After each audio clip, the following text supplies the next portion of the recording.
Thank you and welcome everybody. This is a very exciting day for AbScent. This is the launch of a new way that we can communicate, and hopefully lots of good information is going to come out of this, and lots of help and support for you, the people that make AbScent what it is. So what we'd like to run through this afternoon is I'll briefly introduce you to Chrissy, and she'll give us a bit of background on how AbScent came to be and what we want to achieve with this charity. And then I'll come back and I'll talk to you a little bit more about the new AbScent Network, how we want it to work, how you can make it work best for you, and really how we can come together to find the results and the transformation and move towards a better life, no matter what the state of our smell is. So we've got Chrissy on. You can also see that Ella is waiting in the wings. Anybody that has joined the site may have come across Ella already. She's our community manager. So Ella's popping up quite a lot, and she'll be there to answer your questions and help us a little later once the presentation is finished by picking up any questions that come up in the Q&A. So if you do have any questions as we go along, please do jot them into the Q&A box. You can access that from the bar at the bottom of your screen here. Just type them in and then we can look at those at the end of the presentation. Right, I'm going to pop off now. I'm just going to let Chrissy give you a little bit of background to AbScent and how we all got started, and then I'll come back and tell you a bit more about the network. And Sarah, before you go, would you like me to run the presentation now, because that's got my backstory in it? Yeah. Okay. That would be helpful. Thanks, Chrissy. Okay.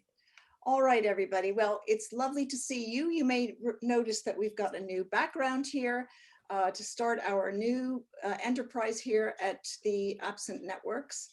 And let me begin by sharing my screen. Welcome to the AbScent Network. And we've got a nice little presentation for you. So I think I'll start by telling you a little bit about me, just in case you haven't met me yet. My name is Chrissy Kelly. I registered the charity AbScent in 2019. I have been very, very fortunate to be supported all along the way by some of the most, by the leading experts, really, I have to say, in the fields of olfactory research here in the UK and in Europe. I know fewer of them in the United States, although I'm getting to know them more through my work at the GCCR. I have been primarily, I came into this with a great interest in smell training, and that's kind of grown over the years to encompass a lot of other things that I think go into good support of anyone who has lost their sense of smell. So the network. So Sarah, would you like to talk a little bit about this? Yes. Yeah, sure, I will. So the network has really come out of this work that Chrissy started when she began her own journey to find out more about the sense of smell. And it's really a combination of bringing together all the little things that we have picked up, Chrissy has picked up along the way. I think the overarching thing is the sum is greater than the parts. You know, we hope to have thousands of people connecting from all over the world, which is a huge number. But what we can achieve together is much greater than what we can achieve alone. And that's really the basis for the network here. So we have a real ambition to connect here, to learn from each other. As a patients, we are the experts. I know it's a continual frustration when people speak to their doctors who are unable to give them answers. Sometimes they don't even have very much awareness at all of smell disorders. So that puts us in the driving seat. We really are the experts in this. And whatever we can share, whatever we can learn from each other is only going to increase that body of knowledge. And so we get a lot of interest from the research community and from clinicians who want to understand what you're going through. So this has a much wider reach than us together. We know that there was a lot of interest from our website. We had a small forum on our website that was generating some conversations, and a huge Facebook group that was very active but also very noisy. And we were really looking for something that was going to give us an opportunity to connect in a meaningful way. And so that's what this network is here to do. We're here so that we can work together to find the answers and to find a better quality of life, no matter what we can smell. So this platform really does make it easy for you to find the information that you need and speak to others with the same experience. There are lots of different causes for smell loss, and the people have different experiences depending on how they lost their smell. So if you've been affected by a traumatic brain injury, for example, your experience is going to be very different from somebody who's had COVID-19. So we want to be able to enable you to find the people who have similar experience to yourself, so that you can begin to share your stories and make sense of what it is that you are going through, and finding a way through that together. We also recognise that lots of things like smell training apply to you no matter what the cause of your smell loss. So there's also an opportunity on the network to discover those things. But don't forget, our website is still very much up and running, and that's your library, if you like, for all the resources and information that you need about smell disorders. So our big purpose here is really to start exploring and developing our understanding of the condition, so that we can talk about that with doctors, with researchers, but most importantly for ourselves, that we can find those practical actions and those strategies that help us to navigate the challenges with a bit more confidence, and find a better quality of life. I think we're using this network to actively find results and to change the story for us all. Yeah. Are you ready for the next slide? Yes, please. Okay, so yeah, just wanted to talk a little bit about how you can make the most of it as a member. AbScent Network is here for you, and it really puts you in the driving seat. So the first thing that we recommend is complete your profile. If you can put up a little selfie of yourself, then that's really helpful, because it just makes people feel more comfortable about engaging in the conversations. And you'll see that there's a geographic location feature as well. So if you're joining us from the United States, for example, you may want to speak to people who are in your part of the world, because you may have different experiences of your health system and so forth. So sometimes it can be helpful to connect locally. So do use that. Feel free to reach out to other people, but just be considerate that not everybody wants to make those sort of one-to-one connections. So don't feel sad if you get rebuffed, but you know, have conversations with those people who are actively wanting to talk at that particular time. If you've lost your sense of smell, then do tell us how by selecting your condition, and that automatically starts putting you in connection with other people who've had the similar sort of experience. So that's a really good feature of the network. And you'll see when you come on the network that the Discovery tab really gives you the best place to start. You'll see the top posts, which are the latest conversations, who's on near you. So if there's somebody whose face that you recognise, you might want to reach out to them and say hi. Topics are also really important, and topics are the way that you can pick what interests you. And I think this is like the way to eat the elephant. They say you eat an elephant by cutting it up into lots of small bits. And that's what topics helps us to do. It cuts it up into small bits. Sometimes it can be really overwhelming to navigate life without your sense of smell. But to start to chip away at those little aspects of it through topics is a really good way of starting to make some results and hopefully transform your experience as you go forward. You can also control what notifications you receive. So if you want to keep up with everything that's going on, then fine, everything will come pinging through to you. But if you only want to know if somebody's posted something new on a topic, or you've joined a particular group and that group's got a new post and you just want to hear about that, then that's great. You are in control. So really use the settings by clicking on your image icon in the very top right of the screen and select your settings from there. Next slide. Yes, please. Okay, so one of the things that we're really excited about is that we're able to bring you regular features through the network. So this is going to keep it fresh, and I hope that there'll be things here that you feel that you can comment and contribute to. So we will make a start on Mondays with Magic Moments, and we'll be just asking you to share anything good that's happened to you over the last week.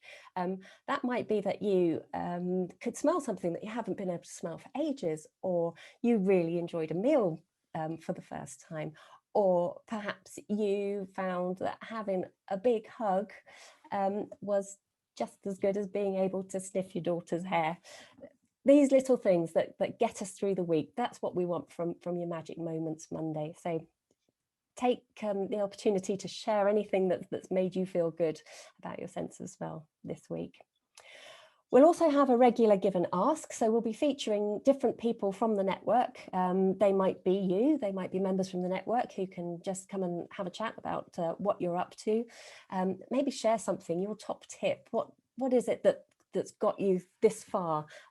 What is it that you've learned that you wish that you knew at the beginning? So that's your give. And then you can ask something of the community. Is there a question that you want answered? Are you trying to track down a particular brand of ice cream that's going to taste good? Those kind of things. So give and ask will be a bit of fun where we can get to know each other a little better. Weekly challenge will be one of the ways that we can really start to work together to change the story, to change our experience of living with smell disorders. And this will just encourage you to do little things, tiny changes or observations, or just to track something to see how things are going for you. Lots of different things that you can pick up and try, that's great, or completely ignore, that's great too.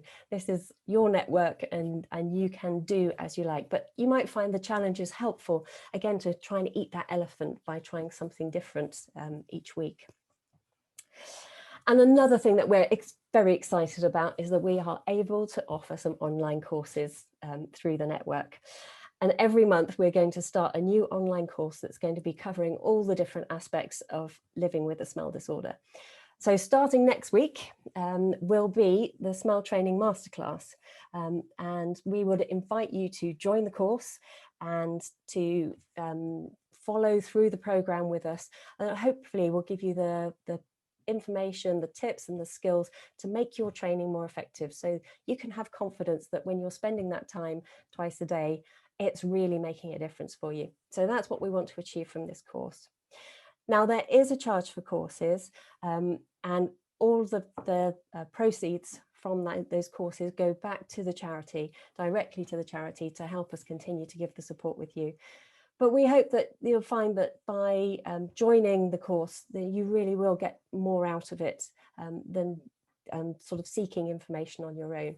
It's that action of doing something together that will really help the way that we attack the challenges of daily life and hopefully improve well-being as well. And the final thing is groups, and groups will be a really interesting feature because this will be where we can start to look at things like researching particular conditions or particular experiences.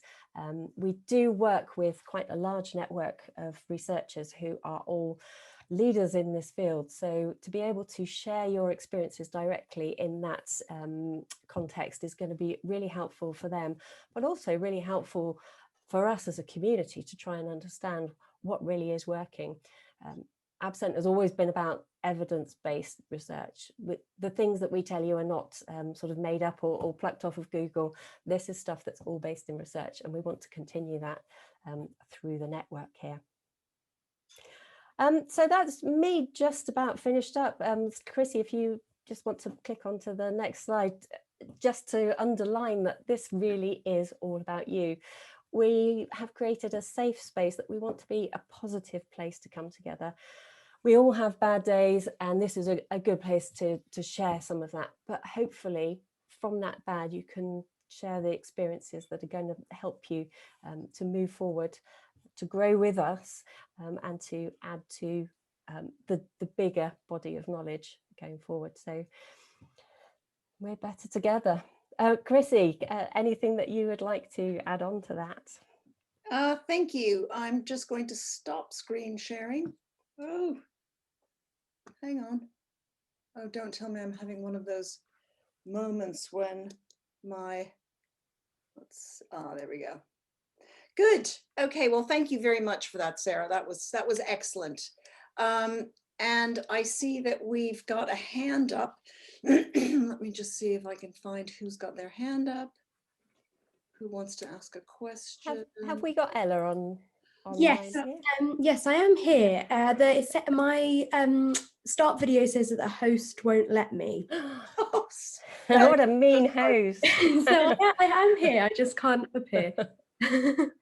I don't know how to change that. Sorry, Ella, next time, I promise you. Everyone, Ella is our wonderful new employee here at AbScent, and she's fantastic. And I am really, really sorry, Ella, that we haven't sorted our tech out to get your face in front of everyone, because that would be really important. I am very apologetic about that. Oh, there we go. Oh, yay, you did it. A little There bit of she magic. is. That's Ella, everyone. Hi, everyone. Good. Okay. Let me say a few words before we get on to the questions. I wanted to say something really important about the research. Anyone who's come to us from the Facebook group knows that we've been having all kinds of really interesting discussions. We've had discussion topics which are highlighted in the feed by these big colorful Canva cards where we've asked you about your parosmia, about what foods are safe, whether or not you've got dry nostrils, you know, I think over 30 different discussion topics. And you should be aware that we have now, I just found out about another one, probably something like 7 or 8 peer-reviewed research papers in the pipeline, some of which are on servers, preprint servers, others are available online. We will be making all of the research that you have contributed to available in our research section. We do post about these articles as they come through, but we here in our new network, in the group, in the area where we discuss research, you will find everything that completes this virtuous circle of the patient group to the researcher and back again. So when an article that you've contributed to is published, we will bring that back to you, because that is our responsibility as researchers, because I am now also a researcher. We want you to know about the positive input that you have had in forwarding our knowledge about smell disorders. And that is extremely, extremely powerful. There was a wonderful post came in about 3 months ago from a woman who took her son to the dentist to have an extraction. And because the woman in question had COVID and had lost her sense of smell months previous, the dentist would not let her into the surgery. And as a result, the poor boy had to have an extraction by himself. That all went wrong. The father got very upset. The son was very upset. He had to go back another day. It was a bit of a disaster. And the president of the British Rhinological Society, Professor Claire Hopkins, who is often a contributor in our Facebook group, she took that story to the editor and the sort of chief of the British Dental Association. And they've just turned it into an article that is going into the Journal of the British Dental Association to alert dentists in the UK that this is a problem, that, you know, for instance, if you've had prolonged smell loss for 6 months, that does not exclude you from going to the dental surgery. So that's just a little example of what your conversations have changed for patients who've got smell loss. And I'm immensely proud of what we're doing. And we have just only begun to scratch the surface on that.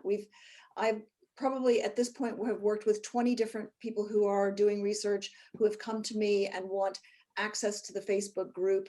And we strive to do that in a way that is controlled, that respects your privacy, that ticks all the boxes for ethics and so on. So my plea to you as you come to us and join us is to, you know, join conversations about research where you feel comfortable. If you're not comfortable with that, you can just do your own thing and pick up information and tips and things like that. But what we're doing is really, really valuable and is changing the model of patient advocacy. So that's kind of my little sales pitch to you, or my talk about the research. So thank you very much for that. Now, Ella, do we have any questions? I have just seen one from Nancy in regards to communication on the network, because I know that you've mentioned Facebook, but Facebook is completely separate to the network. So within the network, you have your own opportunities to communicate. You can have sort of direct conversations that I've been having with quite a few of you. So hello, if I've been chatting to any of you. And you can also chat to each other. You can reply to each other on each other's posts. And as Sarah was saying, within your conditions and your topics and things, you can then have your own discussions there. So there's loads of communication opportunities within the network that are completely separate to any other platforms. I'm trying to see what else we have had a question for Chrissy about whether you have recovered with your sense of smell there. Yes, and by the way, everyone, please do not use the chat bar to ask questions. Do use the Q&A feed, which is, you'll see on the bottom row of your Zoom screen. We use the chat bar just to communicate amongst ourselves, and it's really confusing when we've got two question areas going at once. So do please try and use the Q&A. Yeah, I lost my sense of smell in 2012.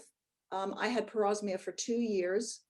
And it's not like it stopped, you know, after 2 years. It tailed off enough that I felt like I had a sort of a normal quality of life.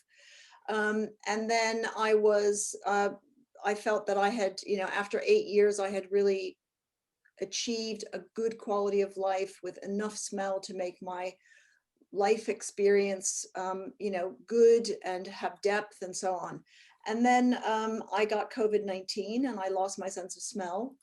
I was one of the lucky ones who, about half of the people who have COVID-19 smell loss recover very quickly and fully. And the other half, and they do that within a couple of weeks, and then the other half don't recover so quickly and fully. And it has to do with where the virus goes. So I did experience a little bit of parosmia. Several months, like 5 months later, I got parosmia. I do also experience fluctuations, as many of you do, but I would say overall that case is mild. And if anybody knows what to do after you lose your sense of smell, it's me. So I am doing all the things that you're doing and finding my way back to where I was before I got COVID-19. Right, so what does the Q&A panel say? I think for people talking about sort of quite specific things, I think a great thing to do with those stories and things would be to share it on the network. If you pop these into your introductions and things like that, then it'll be great, because I think a lot of them will be good to hear other people's experiences and things, rather than it's not so easy for us to answer sort of in one response to some of the questions. And what else have we got? Right, we've got a number of questions coming in the Q&A. Yes. So I like this question from April, who has had a conversation with an ENT nurse who told her that if she doesn't get the smell back in 4 to 6 months, she won't get it back. And whatever she has in that time is all she will get back. Chrissy, this isn't always the case, is it? Absolutely not. I mean, when you think that it took 2 years for me to sort of make my way out of really bad parosmia, and I then was I of course have always been someone who smell trains. I'm fascinated by smell training and I do it a lot. I definitely have a good sense of smell. I have a good threshold. I smell ambient smells. I smell the smells of nature. I smell clean laundry. I smell all kinds of subtle smells that you might think that a hyposmic person wouldn't smell. And many, and a lot of that came after, goodness, after 6 months. It came after 2 years. So I think that what we know about COVID-19 smell loss we're learning it in real time. So the first guinea pigs came onto the scene in February or March, and we really don't know enough to say. But I know that one of the leaders in the field, Carl Philpott, has said it may be that recovery takes up to 3 years. So I would absolutely not take that ENT nurse's comments that seriously. We know that recovery can take much longer than that. And we do know that smell training can be very, very useful. I'm just putting together the course on smell training. I've got some wonderful statistics to share with you from the various research papers that have illuminated so well what we know about smell training and what we're learning all the time. So as this has become such a topic of interest, more and more studies are coming online now about smell training and things that can be done for people who've had smell loss. So this is getting a very exciting time for anyone who is interested in this subject. So Nancy, was it Nancy? What was her name? I think that was April. April. April, I just wouldn't take that too seriously. All of the healthcare professionals that I know who work with patients like yourself say, give it a lot more time than that. We have a question here about daily, weekly topics on the Mighty Network, and there will be sort of constant daily posts and things for people to get involved in that will then can be categorized into the topics if you're specifically looking for something. But yes, there will be lots of things happening every day for you to get involved in. Yeah, that's great. Ella, another question for you as well. There's a couple of questions, but people are asking how they connect with other people that have the same condition. So we've got Leslie who had a brain injury, Nancy who's had chronic rhinosinusitis. So do you just want to talk about the conditions bar? Yeah, so a really good feature of the network is that when you create your profiles, there you have the option to tell everyone sort of what your condition is and to have that on there. And within that, you'll automatically be sort of put into a group with other people with the same condition as you. And if you then go into those conditions, you can see other people's posts on that topic. You can then post yourself into that condition, and that way you can connect with other people that are have had the same experience and the same condition as you. I would just say to Leslie, who's asked about her TBI, Leslie, if you are within the network now, if you go to your the area for TBI and put that question up, I'll remember to go back and answer you. I've got a couple of rough and ready figures I can give you. You don't say how long it's been for you, but I can speak with you directly there. I see an anonymous attendee has asked if smell training can help if you are really blocked and congested. I have Samter's triad. I would say it's not that it's bad for you or it's worthless. There are really good reasons to smell train even when you're a bit blocked, but it will not help you the way it will help someone who's had post-viral smell loss or head injury. So do post that question in the area within the network for people who have polyps and CRS, and I can get you a more detailed answer. Okay, yeah. Chrissy, there's a question here from Nancy who's not entirely clear about what parosmia is or smell training for that matter. So do you want to just explain what parosmia is?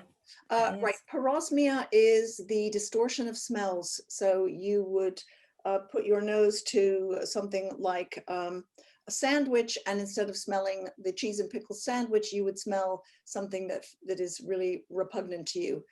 Coffee is a good example of that. Actually, cheese sandwich is probably not a good example, but any kind of fried meat, anything that's browned, roasted, eggs very often, onions, garlic, those are the kinds of things that people tend to find very distorted. That it can make eating very difficult, to say the least. A lot of people will find that they then lose weight because they just can't bear to be in the kitchen or even in the grocery store.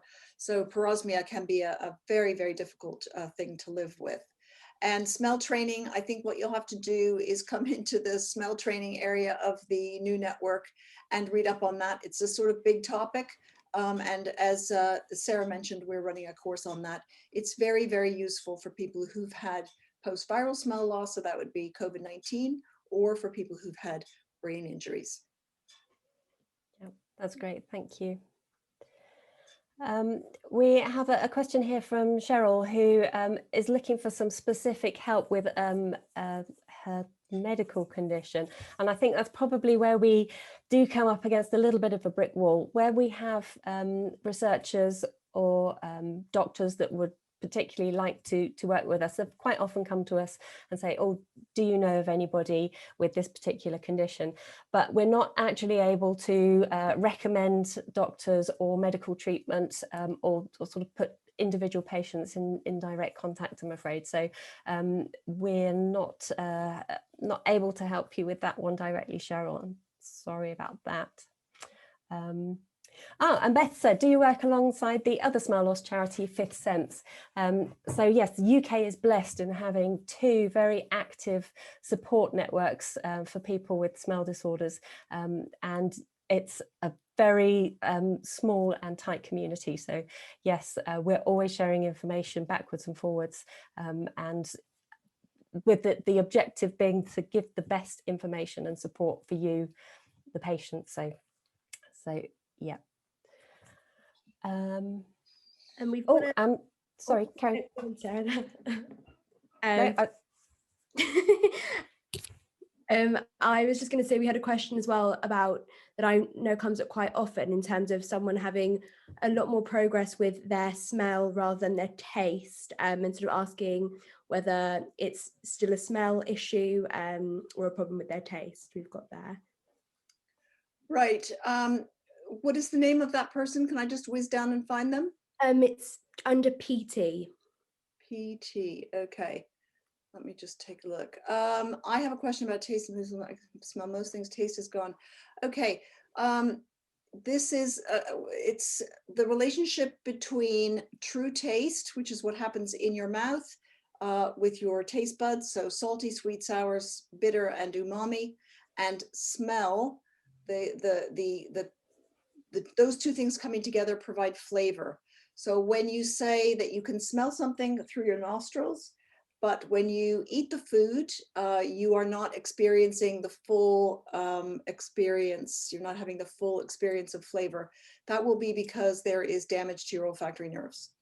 Now, what you describe is very common. So people will say, yes, I can sniff something, but I'm not getting any pleasure out of my food.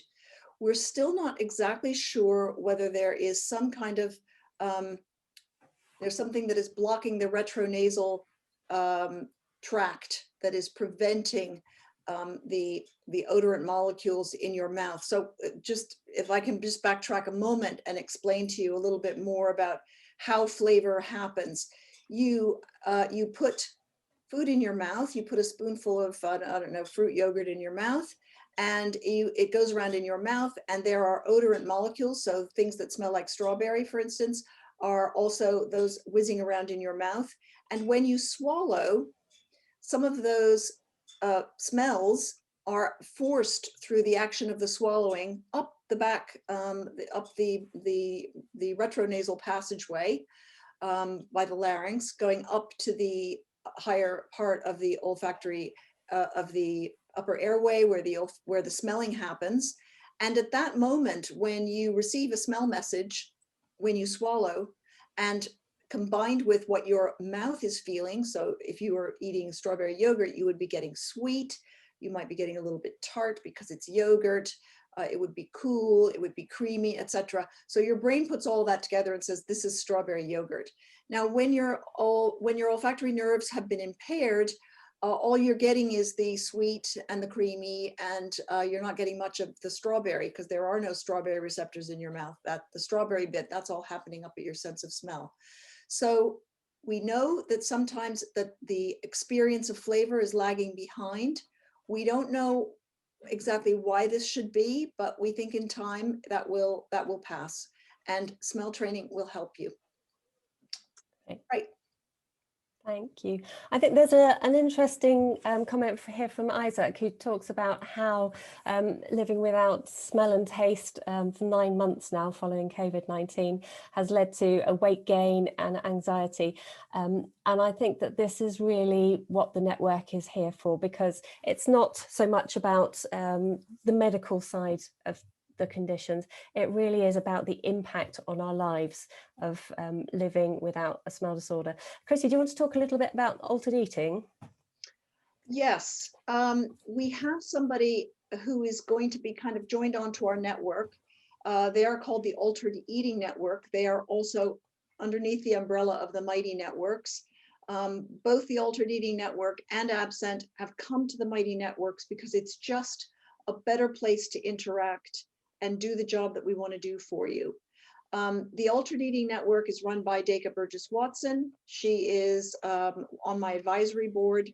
Her great interest is in helping people navigate changes in their food habits that happen because of various ailments. So she's done a lot of work with people who've had head and neck cancers, who have difficulty swallowing, for instance, and they've done a lot of work with patient groups to get, as Sarah has been saying, good practical solutions to the day-to-day problems. Now, Dacre and I have done a number of webinars together. We're planning to do more work together where we will talk exactly about the kind of things that you're asking, Isaac. People like you will be gaining weight because you are constantly eating, trying to satisfy yourself. And because you're not getting that flavor feedback, you always feel slightly unsatisfied and you keep eating.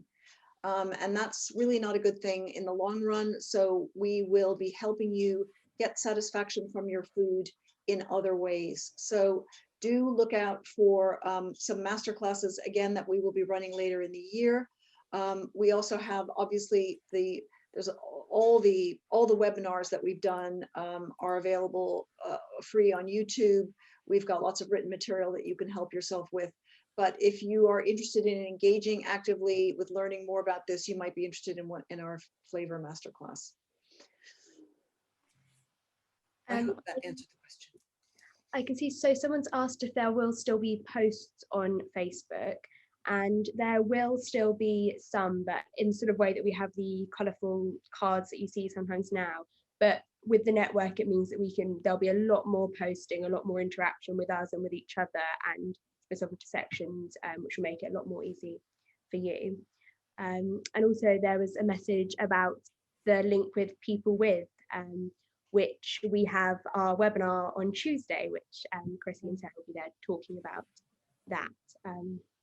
Because yeah, asking how that's going to be linked with the network and us. Yeah, so I think, you know, the network and Facebook is a choice. If you're comfortable on Facebook and that's where you like to be, we will still be keeping you updated with research and suggesting topics of conversation, but we won't be able to be responsive and so involved with Facebook as we have been before, because we feel that we can help you better by getting things going on the network. And equally, some people don't enjoy Facebook and don't want to be on Facebook, and the network allows you to just tap in to this one space without making yourself visible to the rest of the world. So we hope that you find that feature helpful as well. It has to be said that I've, you know, as the group has grown, so just to remind you all, at this time last year, there were 1,500 people in the Facebook group. Now, combined across all the Facebook platforms, there are over 30,000. There was a time when I could respond to everybody, and I used to join in every single conversation.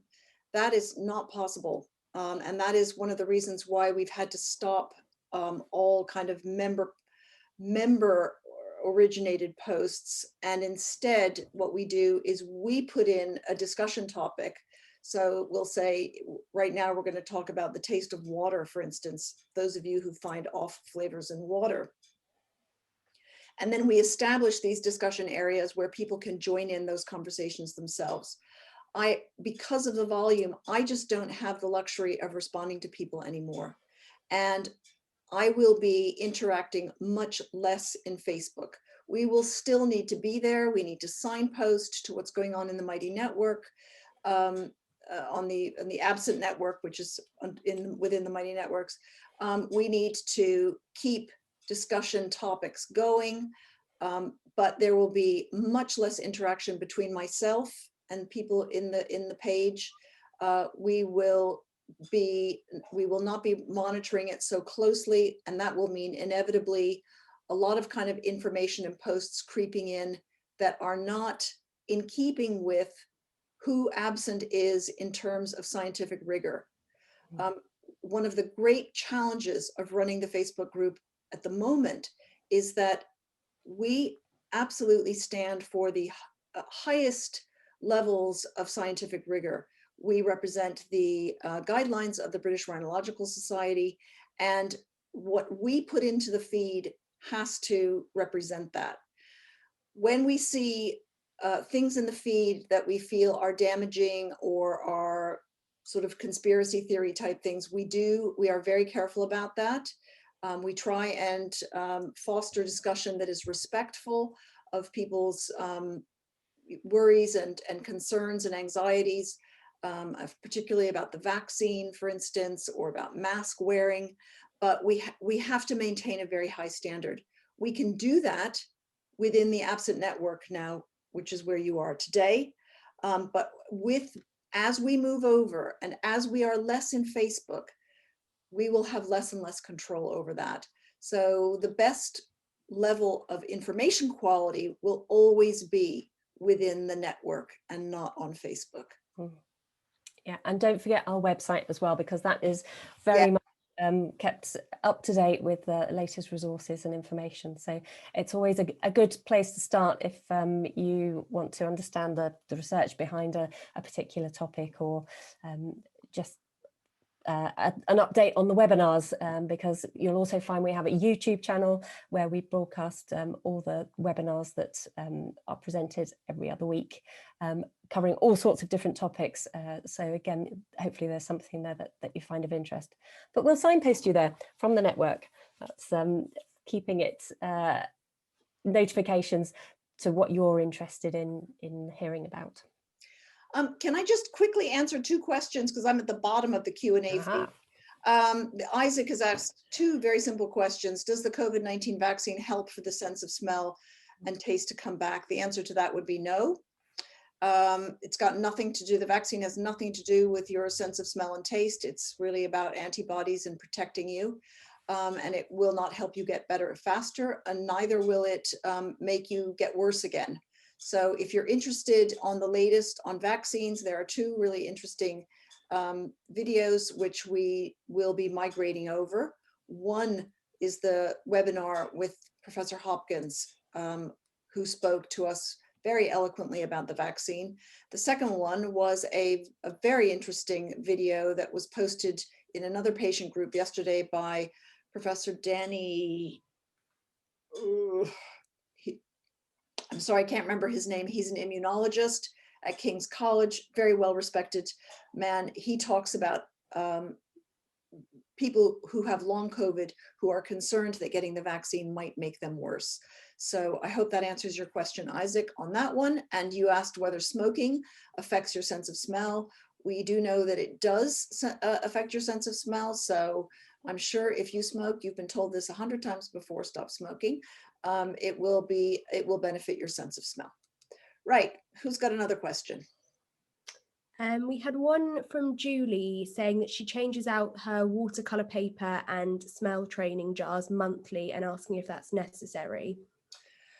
Well, it depends, Julie, on how you handle your smell training kit. If you've got it out where it gets a lot of sunlight, you should be doing that. If you protect it from sunlight, it should last much longer. I mean, I've got smell training jars that are well over a year old and are still good. I keep them here in the dark, kind of underneath my desk on a shelf. But it's really up to you. It certainly isn't going to hurt. Great. I like this question from Nancy. What if you have any ideas that may help others, as I believed it has helped me at times? So if you do have something that that's got you through the day, or something that you've tried that seems to have had a beneficial effect, then yeah, share that on the feed. Maybe go into a relevant topic or into your condition feed and share your idea there. Please be aware though that there is a sort of element of coincidence sometimes with smell recovery, and it may seem that something that you've done or something that you've eaten will have had a really great effect, but actually we find that smell, particularly in recovery, fluctuates so much. So you can have good days and bad days, you can have good weeks and bad weeks. So it's not always one thing that's been the magic source there. It's probably the nature of the recovery. But share it, because what's worked for you, what's given you a bit of hope, that might work for other people as well. But just to be cautious that smell fluctuates. Even if you haven't lost your sense of smell, it changes so dramatically. It's just that we don't notice it. When you haven't lost it, we take it for granted. I'd like to answer Leslie's question, which she asked early on, and then of course it goes down the feed. So she says she's been anosmic since she had a TBI. She fractured the base of her skull. She's joined AbScent. I'm finding it very difficult to find any sort of research on recovery, perhaps a percentage of people who do actually get their sense of smell back. Yes, I can. So Leslie, if you go into the group for TBI, please post this question there and we'll make sure to respond to you. And Cheryl has asked about rare sinus cancer. I tried smell training, which failed to work. Are there any leaders in the field who may be able to help me if the nerves have been severed? Cheryl, at this time, nerves that have actually been severed, we don't know about that. Although I will say that there is some very dramatic research going on now, which is seeking to find a solution for people like you. So that may be a couple of years down the line yet. So I don't know what else to say except be patient. What are the likely costs for the online training you've mentioned? So yes, the cost is $39.99, and that's actually in US dollars, because the platform that we're using is an American platform. They are looking at offering it in other currencies. So I believe if you are on iOS and you join the course through there, then you'll be charged in your home currency, but the course is priced in dollars at $39.99, and that's for your whole month's training. So it's over 4 sessions.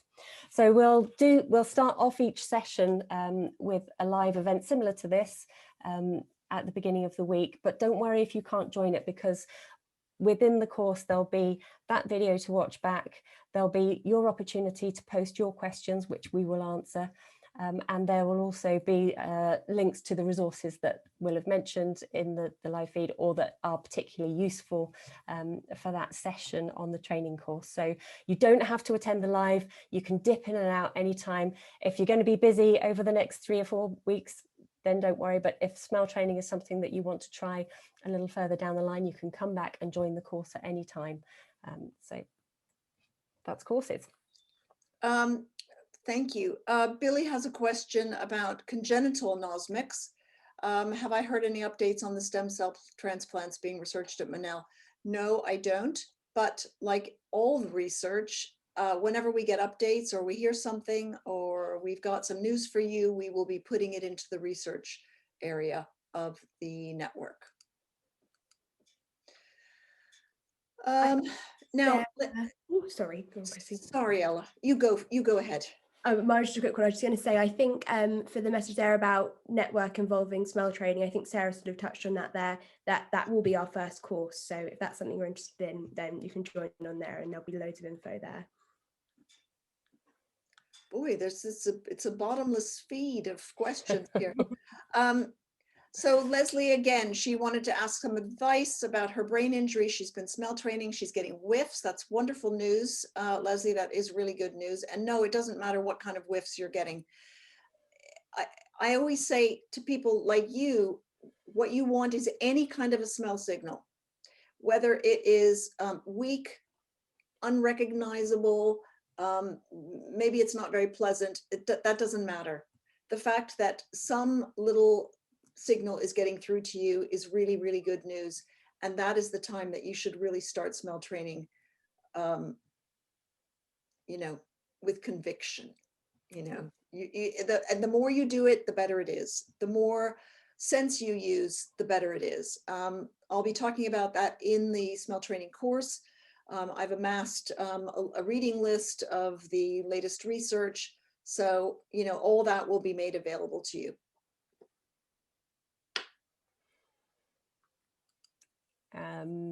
Just on the online training question, how long are the sessions? We'll be doing an hour-long video session like this, and then it's really up to you how much you want to follow up on the resources to do further research, or just connect with other people within the group to share your thoughts and feedback on what you've heard that week. So it's as much or as little as you want. You are in control. April has an interesting question. Do we know whether there is any therapist or counselor who specializes in the loss of the senses, even particularly with smell? No. And right now we seem to be sort of at the epicenter of that, April. We are joining together with the Altered Eating Network, and we want to start training therapists and accrediting them so that they know exactly, so that we can impart all of the knowledge that we've gained together to them, and that they will then be able to better serve their patients. That's very much a work in progress, but something that we will be rolling out here on this network. Yeah, we're very aware of the sort of well-being impact. It has actually been researched and shown that people with smell loss are more prone to depression and low mood. So we do recognise it's a significant problem for many people, particularly if you've lived with persistent smell loss for a long time. And I think with any sensory loss, it is a loss, it is a bereavement, and to be able to work through that with others who understand and support you is really valuable. So I hope we'll be able to explore some of those more formal therapies, but also the informal support through the network as we go on.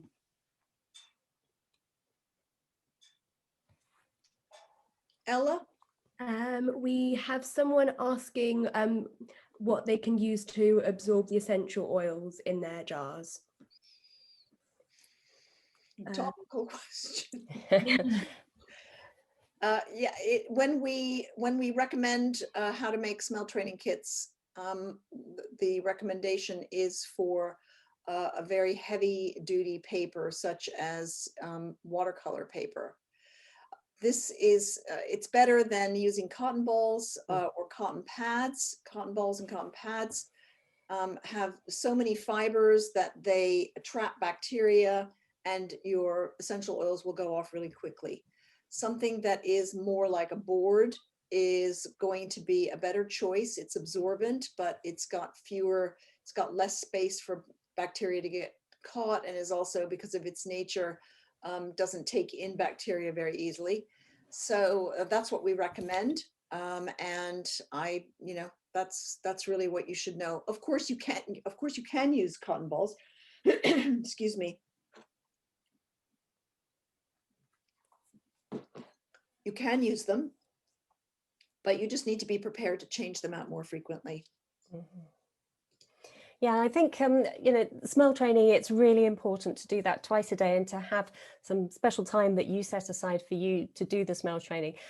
But all the other rest of the time, just go smell crazy. Anything that you recognize that should have a fragrance, just go up and smell it and think about that object, because it's all helping to rebuild those connections. So yes, go wild, go smell. There's a couple of questions, Chrissy, around olfactory nerves being damaged by subsequent viruses. So you have a virus, and then is it likely that you'll be suffer damage next virus? So I think that's Anna's question. I think so. You know, if you've had COVID once and you lose your sense of smell, and then you recover and you've got all these fluctuations and parosmia and all that, you can imagine that if you get COVID again, whatever you've got left is really under threat. And this is one of the arguments that Professor Hopkins makes for getting the vaccine. You really want to protect what you've got left.